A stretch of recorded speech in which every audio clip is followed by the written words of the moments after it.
Hello. This is night number 40, gang.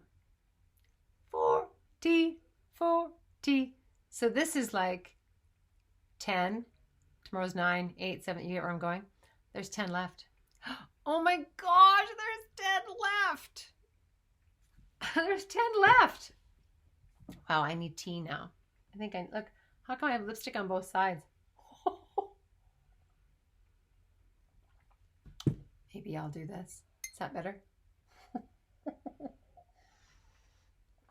It's an invitation to make sure I drink on both sides. Okay. So this piece I'm going to jump into tonight is the power story. Ooh. So of the 12 core stories, oh my gosh, the power story, well, every story has its shtick, right? Every story has its double-edged sword, right? It's medicine and it's poison. And the power story, well, you're going to hear about it, so I'm not going to go into it now. But the power story, I have a lot of compassion for those with the power story.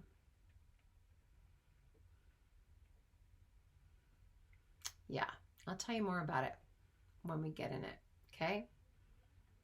When we get in it. Remember what I said about the core stories? We have all 12 in us, but one of them leads. So some of you have the power story as the one that leads. And if that's you, hopefully you'll know as I talk about it. It's a beautiful thing. It is. Okay, ready? Let's do our thing. Oh my gosh, I welcome the story of me in this space. I welcome the story of you in this space. I welcome the story of us and the power of us and the connection of us in this space.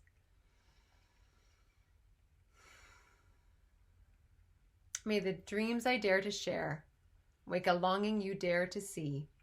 May the poetry I dare to voice dare the wildness in you to be. This is the power story.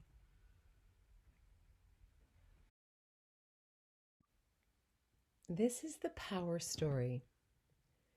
The power story is one of those stories I have to say, I'm human.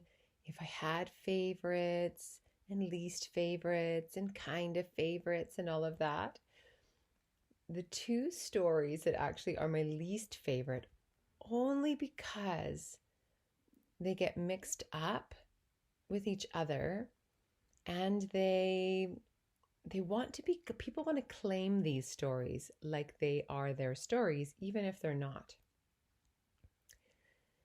So these two stories that often get mixed up with each other, and I can feel the desire to make them their story, is the power story and the love story. These two together are really interesting and people want them. So let me tell you a little bit about the power story and then how often the power and the love story get confused with each other.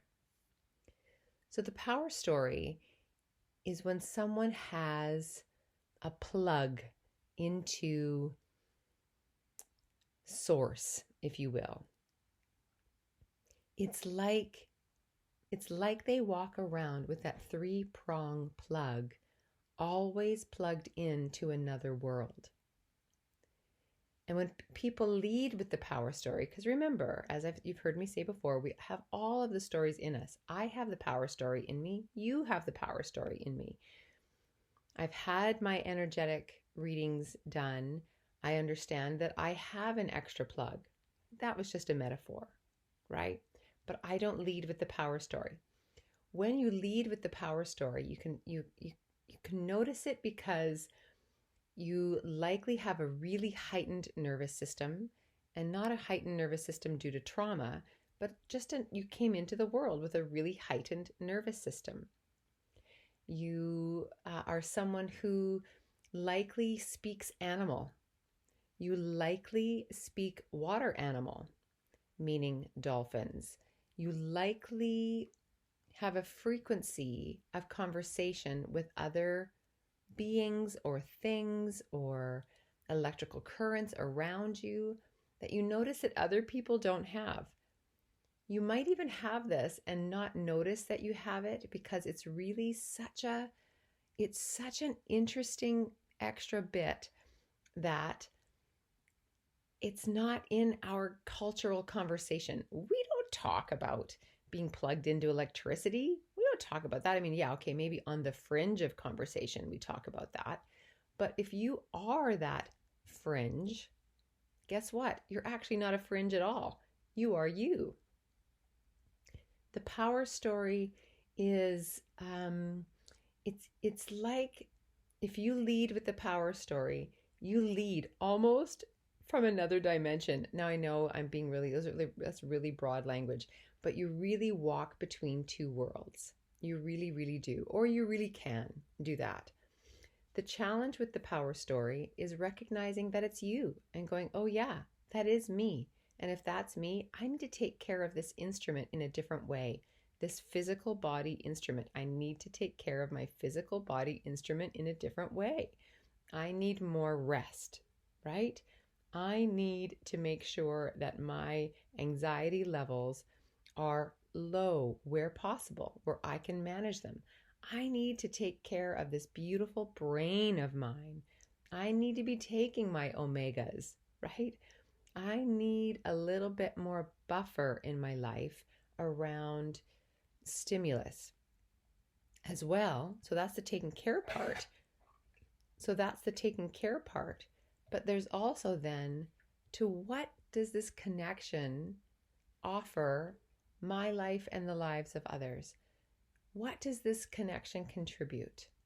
And it doesn't have to be this big contribution like in this patriarchal, hierarchical, colonial thinking of drive. Your offering may simply be the awareness of it and sharing it like it's normal. You've heard me tell the story of my friend who speaks dolphin. When I started doing this work with her, I said to her, it was a really interesting day. It was right in the beginning of my work too. So I was really not sure that I could say these things out loud because frankly, I felt like it put me on the fringe. I looked at her and I said, you pop light sockets, don't you? And she looked at me. She was like, how do you know that? I went, I don't know that. I just notice and think and see around you that there are electrical currents everywhere. She's like, yeah, you've got the power story. So there's a contribution piece to it. So for her, she communes with the ocean regularly. She communes with whales and dolphins and, again, the water animals. There's another person in my life who, as she walks through the forest, she can see circuitry in the ground. She can see it. We were walking through around the lake one day and I just stopped her and I went, you can see all this, can't you? Like I just got it. All of a sudden I could see the world through her eyes. She's like, yeah, of course I can. Well, can't you? Like, no, that's not in my gifting. Do I have it in me? Sure, but I don't have that. So imagine if you worked then in horticulture. Imagine if you worked with soil. Imagine if you worked with dolphins and whales. Imagine when you have that power story, what your contribution can be. Another person in my life, her work in the world is about the frequency of joy. That is her work. She works with entrepreneurs to move their business into that frequency. She has the power story. Now, the power story for her doesn't sound like power, the word power. The word that arrived for her was joy. But we know that underneath that word is this circuitry, this electricity, this currency, this frequency.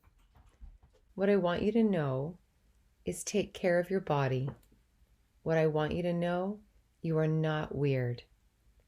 What I want you to know, sleep. I want you to know, take care of your brain. Wear layers. Cuddle up. connect with both meridians. There's multiple meridians of your body, but connect with both sides of your body. Tap both sides. Tap your left and right.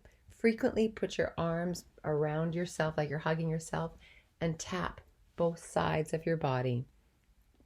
Remind your body that you're safe, you're cared for, and while you are an open circuit, while you do walk around with this great, beautiful plug plugged into source, that you are safe, you are well, you are cared for, and be gentle with yourself. You have great, great, beautiful gifts to give the world.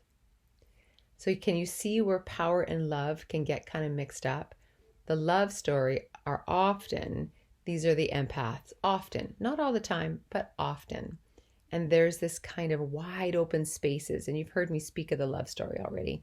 There are these wide open spaces in the love story, but they're not the same thing, right? The love story is this wide open orb like light that pulses, that there's access to, but it's so open, it's so beautiful, it just gives and gives and gives.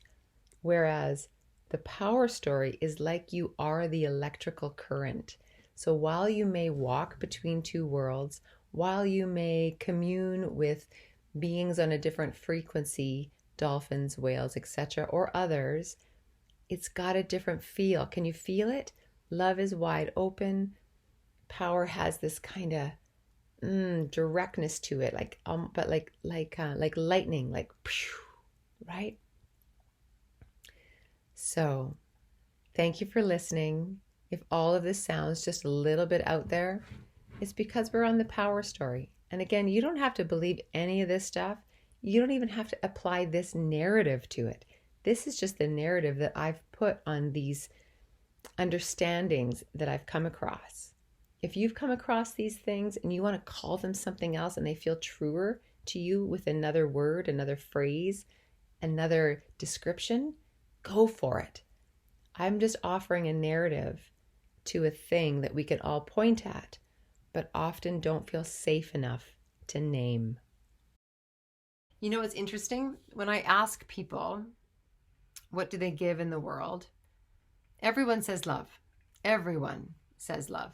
Different versions of it, but what do you hope that you give the world? Love, love, love, love, love. And the other piece is that I notice that every single person I talk to, there is, I don't even think I have a question around it, but there is a dance around the power story. There's a dance around how it lives in them, if it should live in them, if they push it, if they pull back from it. And those who learn how to be with it, there's a lot involved, right? Taking care of their body, tuning into a different field of energy so it's not everything runs through their body. There's a lot to it. But what everybody has around it, whether they lead with it or not, is a relationship to power. Thanks for being here tonight. We will see you tomorrow night on the countdown. Tomorrow will be night 9 of 10 remaining. Is that right? Oh, I'm not saying that right. There's 9 more after this. Thanks for being here. As you know, the book is down there. The show is down there. Come on in. I look forward to being with you again. All right. Be well, everyone. See you tomorrow.